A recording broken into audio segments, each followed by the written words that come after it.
It's a very different winter than what we had last year.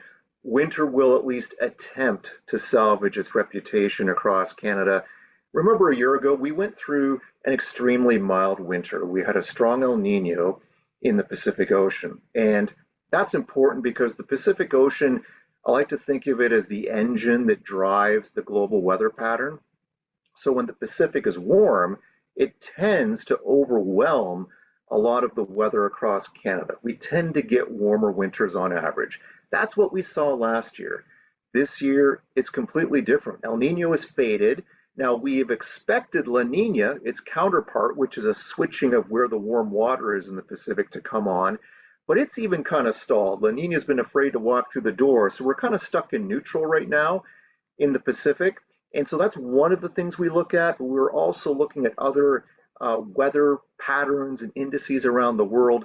And all of this leads us to believe that we have a much more, I hesitate to say typical because there's really no such thing as a typical winter, but there will be more impactful winter weather and cold weather across Canada this year than what we saw last year.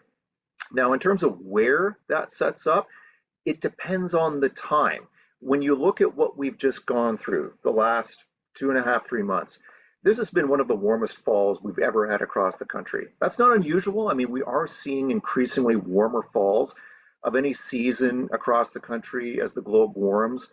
Fall has tended to be the one that's warming the most. So yeah, it's been a warm fall, but just a couple of weeks ago, we kind of flipped the switch in Western Canada, starting in BC, then Alberta, Saskatchewan. Of course, we've had a lot of snow the last number of days. And you may be sitting farther east in southern Ontario, southern Quebec, thinking, hey, we're going to skate through winter, no problem. Our friends in the west can have the snow.